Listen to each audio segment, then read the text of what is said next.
he's actually practiced more than Bruce would have at this time of the year because he's redshirting. And also practice times are at different times of the day. So, and Coach he's been great. Will's been very, very supportive. He was supportive of it when the recruitment was going on. And Evans actually, I saw him play in high school. He's pretty good basketball player. So picks things up. His dad's a coach, so he understands all those, just terminologies and basketball and things of that nature. Obviously, live with a coach, you got no choice but to learn. He's got a chance to help us. Doesn't practice all the time, maybe a couple times a week, but he's got a chance to help us.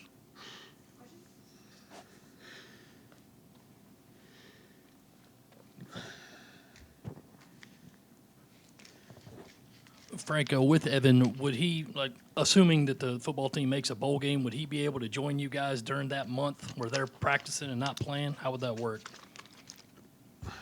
He is all football till football season's over. He came here to play football, and when football's not, it's not the whole Bruce dynamic, which I was not a part of when that dynamic was created.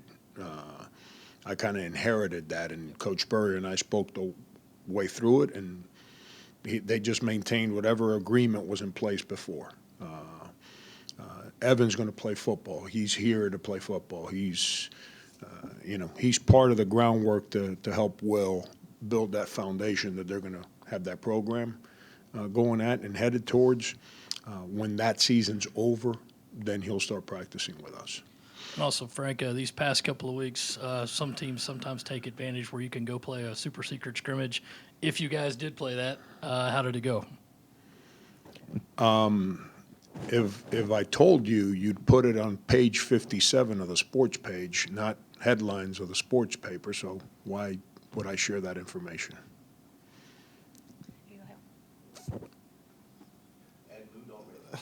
Me? Never. I think I've been in bad mood one time in 4 years, Phil. That was after the LSU game my first year. It's the only time I've come in here and been in a bad mood with the media. Back to Evan, what's kind of his game? Is he a post guy, perimeter? How he kind of? He's a perimeter guy. Yeah, he's a perimeter guy. He's a wing. Fairly athletic, knows how to play. He's not a great shooter, but he's a shot maker. And that's my observations from watching him in high school, and then obviously not doing anything with basketball because he got to remember hurt his knee in the summer, and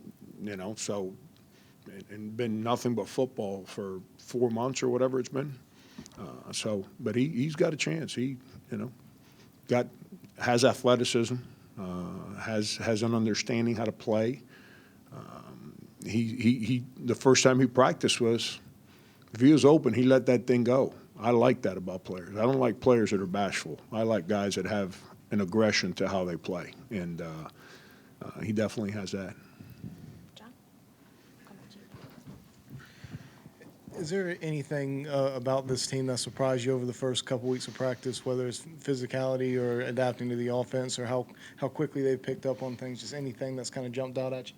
Yeah, the first-year guys have adapted to the speed and physicality that we go at pretty quickly. The understanding of what we're trying to do, that's always the challenge with first-year guys. I'm not going to tell you it's easy right now, but it's easier than it's been because these Mike, KG, Hassani, the guys that have been in practice, John, they Ran hurt his knee, and he hasn't been very good since he's been, not hurt his knee, he tweaked his knee, so he was out for 4 or 5 days, and since he's been back, he hasn't practiced real well.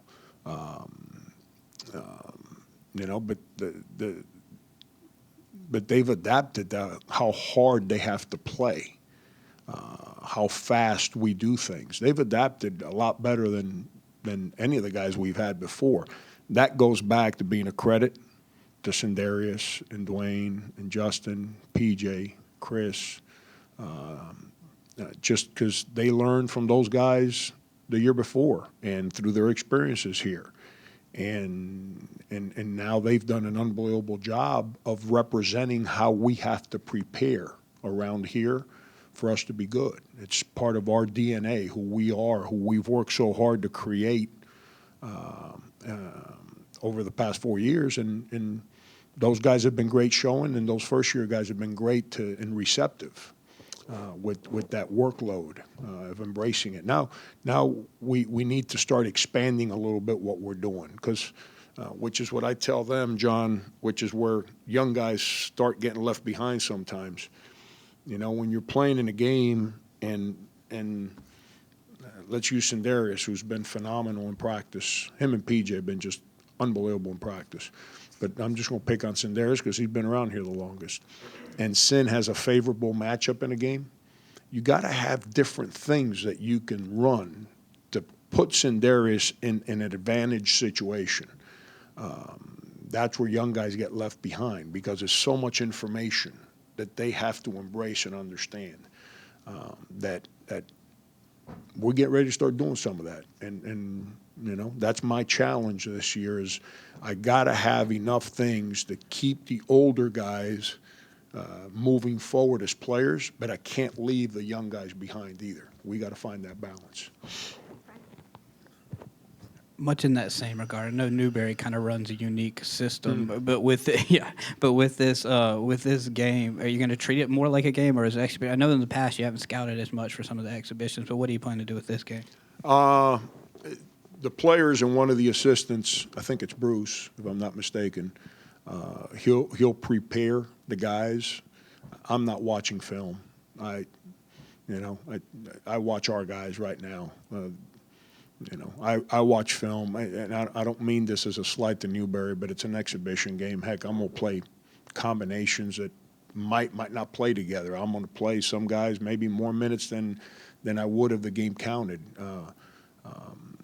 So I'm not going to watch film, but Bruce is going to prepare as if he was doing a scout, and he's going to meet with the players, and I'll sit in those meetings and just so I can have a feel for what they're seeing. But I'm worried about our team right now. At Newberry, Dave does an unbelievable job. My God, are they fun to watch. We've got a pretty good friendship. They come watch us practice. We go watch them practice, and it's pretty unique to see them practice. The speed they go at, how they play, the offensively and defensively. It's pretty unique. It's a neat deal, and they're good.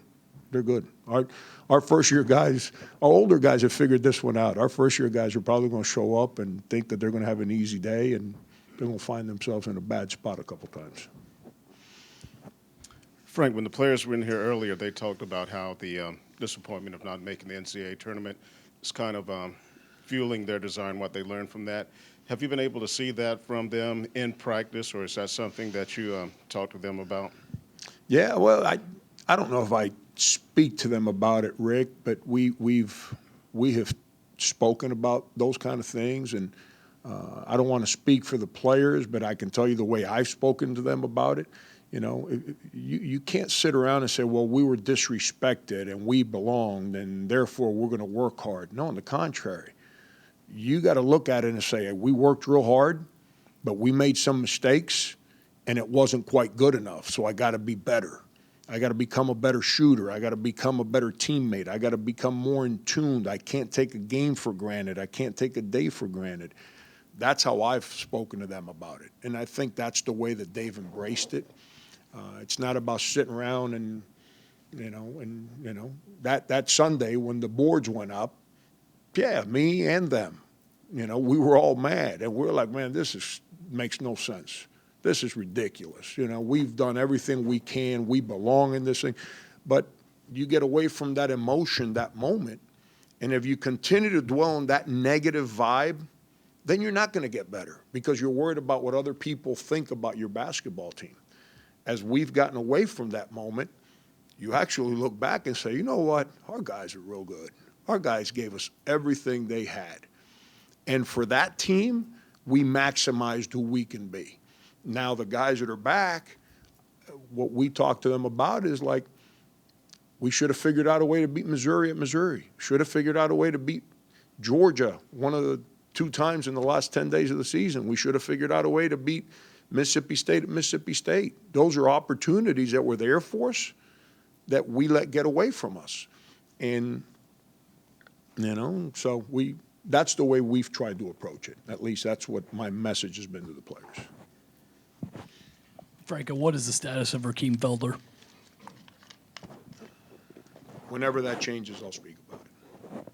You gonna put that one in the first page too? Questions, guys? John?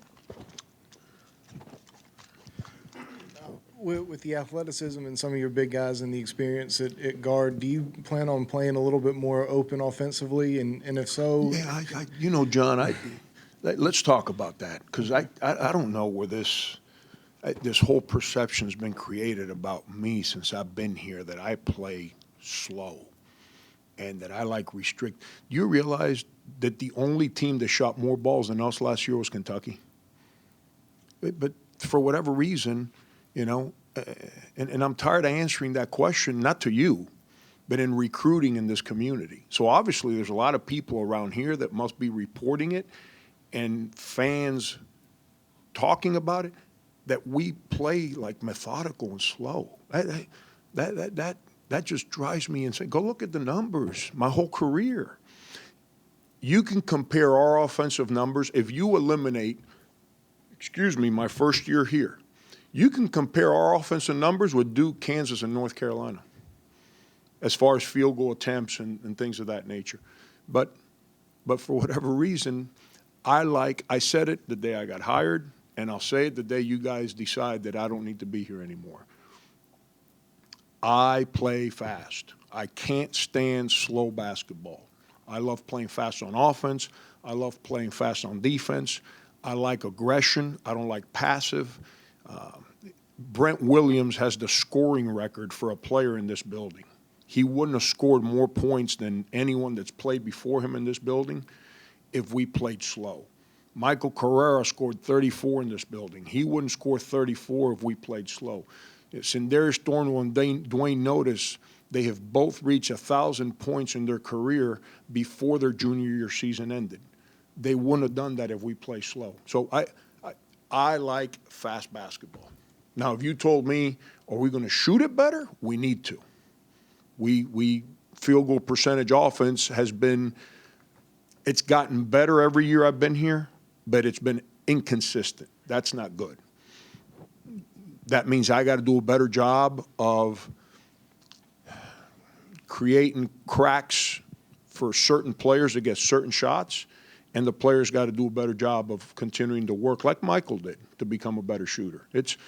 Everything goes hand in hand. But I didn't mean to interrupt your question, John. Is that where you were going with the question? Because I'm telling you, and I can't tell you in recruiting who I speak to, but I can tell you the stuff that I've got to answer to. And there's this whole perception that I hold players back. You guys have access to my guys. I don't hide them from you. Ask them. Say, does Frank tell you not to shoot? Does Frank tell you to slow down? Ask them. They'll tell you. When we slow down, they usually end up getting an earful from me. When we play fast, I usually don't say a word. So I'd like to think that we're going to play faster than we've played in the past because our guards are more experienced. Have you found that coaches around the state appreciate the fact that you're letting schools like, Coker, Newberry, Benedict come into this arena and play? Yeah, that's the way it should be. That's the way it should be. We got opportunities to play these exhibition games, and those kids end up at those schools. Not all of them, but a good number of them are state kids that probably dreamt of playing at one of the bigger schools in the state. Some of them played in state tournament games here in this building. and grew up playing against some of the guys on our team. And to have those opportunities, to have that moment where you can play against an SEC caliber school is that's got to be something you remember forever and ever. To a certain extent, I never coached at a Division II, but when I was at Northeastern, I can recite to you the plays when we went to play at UConn, play by play, and that was 16 years ago. Right? Just because of that moment, the opportunity that you as a coach or a player have to go play against that big school. It's when you can do it with your own state schools, and then, we're privy that we have 13,700 people a game or whatever it may be, and we can write checks to schools for those opportunities.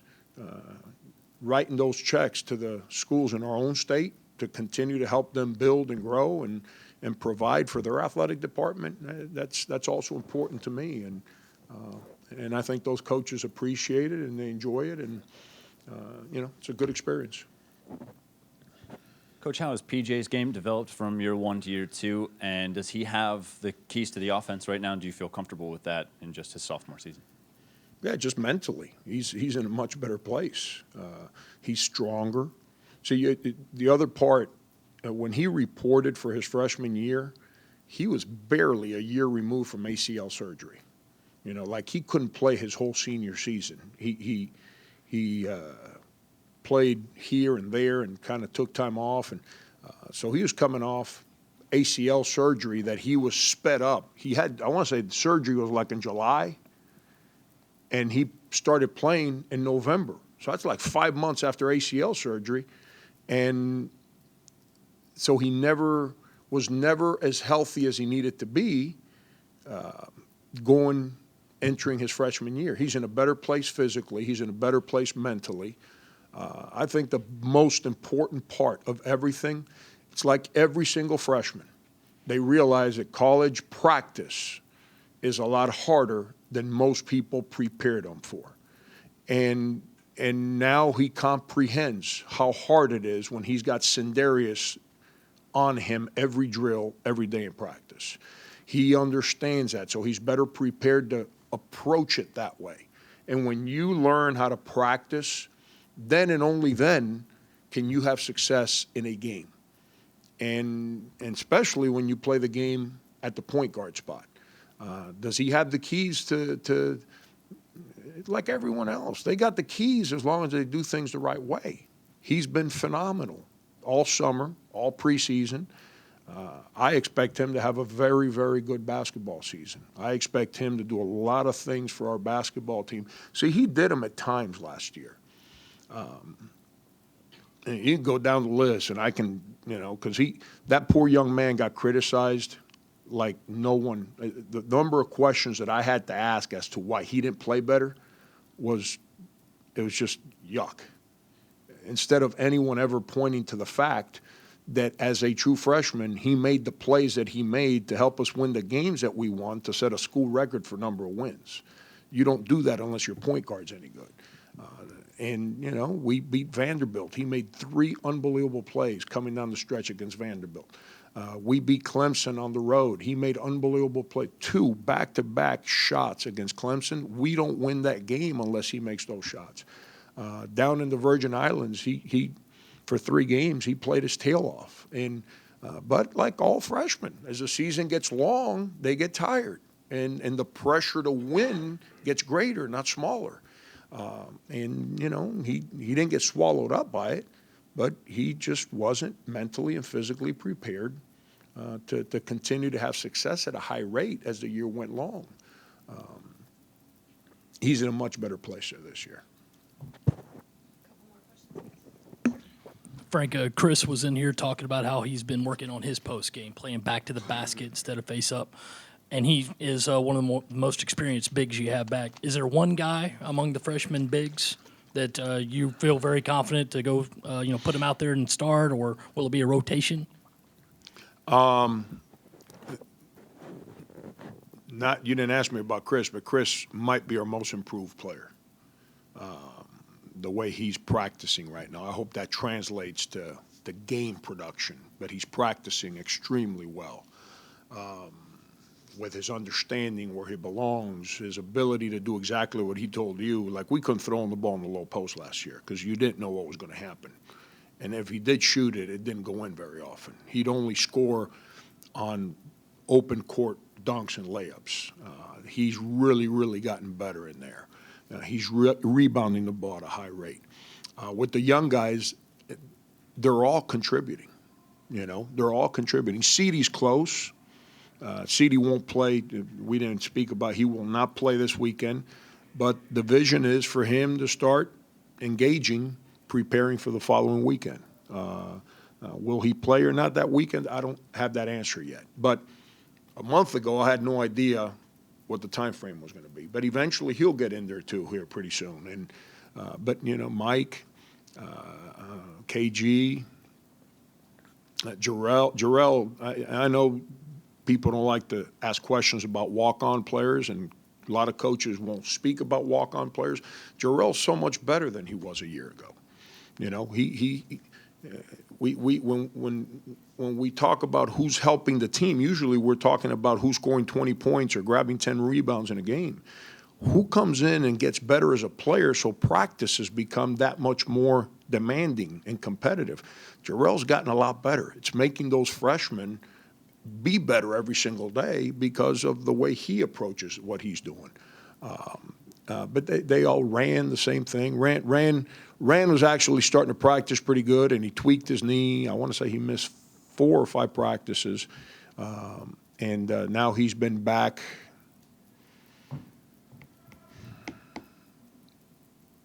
Three, 4 practices. Friday, Saturday. Yeah, 4 practices he's been through. We need him to kind of get back to where he was at before he tweaked his knee. But they're all going to contribute. They're all going to contribute, and I think you guys have seen the way I manage games early in the year. I put a lot of guys in and out, so they're all going to play. And the ones that do things better and embrace things better and prepare the best, their minutes and their number of mistakes that they're allowed to commit in the game becomes greater. And the ones that continue to make the same mistakes over and over and over, well, the amount of mistakes they can commit becomes fewer before they get yanked. So, and eventually they figure it out, and then they become Sindarius and Dwayne and guys that go out there and they play and they make mistakes, and I don't take them out. 2 more questions, Brian and John. Kind of in the same regard, but with Hassani, you've talked about, the unique aspects that he brings and the athleticism that he brings. Is he involved in practice the way that you've liked to see him so far, and do you think that he's going to play valuable minutes going forward? Yeah, he's been better than I would have expected him to be. That's where that foreign trip for KG, Mike, and him really, really helped. It got those 3 guys a dosage of a college basketball practice. He's been able to sustain. You got to understand, he's dealing with PJ and Sin every play of every practice. And he's been able to sustain the effort that he needs to be able to keep up with those guys.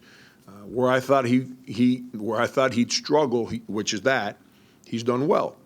And what I expect him to do well, which is score, he hasn't done as well because the ball's not going in the basket for him. He's got to make some shots. But he brings a unique skill, and I'm including athleticism in that word, that our guys don't have. He brings a demeanor that's real good, that fits with our guys. And, if you didn't say anything to Hassani, he'd take 25 shots. He's just wired to go make a play, but he passes the ball. He's not just, he's trying to find that balance on on a team that's got real good players like Sin, Dwayne, PJ, Chris, and some of the young guys that are trying to figure out who they need to be for this team. He's got to figure out when he can and when he can't. And as kids try to figure that out, they don't shoot it as confidently as when they just go all the time. But he's all right. You know, Sonny's fun. He's fun. He's got personality. I like guys with personality. I don't like boring people. You know, you have a conversation with them and they don't answer. They don't have anything to say. Hassani has personality. He's got a little edge about him and confidence about him, and he's fun. He's fun to be around. Last question to John. What's it been like to work with Bruce since the new hire? What does he bring to the table, and have the players responded to that new voice on the staff? Yeah. Bruce is got to understand when I hired him at K-State, he was basically his first year out of college. He was had just finished being a school teacher. His first year after college. I'm struggling to speak English right now.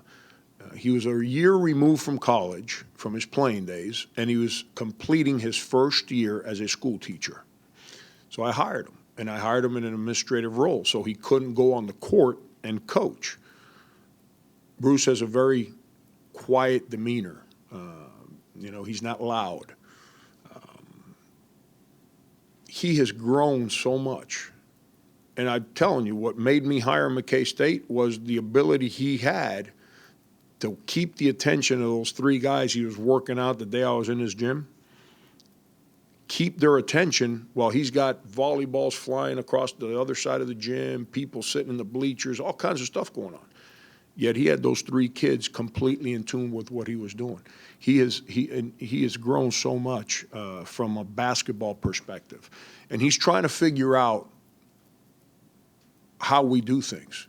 Because even though we're very similar to how we played 9-10 years ago, I say this all the time, I think people just think it's, the popular term, coach speak. As a coach, you're always trying to get better. You're always looking at what you've done. And if you can teach it better, teach it in a different way that might be better. And so there's some things that we do that are very consistent, but the way we teach it is a little differently. And Bruce is kind of taking his time to make sure that he is completely comfortable with what we're teaching, but his ability to connect with kids has not changed. He gets it. He comes from a difficult background. He's overcome a lot. To be able to embrace an opportunity to be a high major basketball coach, and he wants those players to understand that they have that same opportunity, and he's connected with those guys, and he's done it the right way. He didn't try to connect with the guys he was recruiting. He connected with the guys that've been here, Sindarius and Dwayne and Justin and PJ. Those are the guys he connected with, and he's got their ear, and those guys respect the heck out of him, and that's. It's the old thing. If you don't coach your best players, you're not going to be able to coach anybody on your team. And he's really he's got those guys' respect right now. And he's been extremely helpful to them and obviously to us. And I'm extremely happy with our staff. Our staff is there's a bond there that's pretty tight, and it's fun to be around. I was just meeting with them before I came downstairs, and. I'm actually relinquishing a lot of things that I wouldn't relinquish before, which is like the structure of practice and what things to spend practice time on. I'm as much as I delegate when it came to practice, I was very selfish. Those guys are so good and they're so in tune with what we do that I've really relinquished a lot of stuff there. That way maybe they get mad instead of me. You guys got something to talk about. Tim got something to talk about. He can tell people that Frank's a little nicer these days.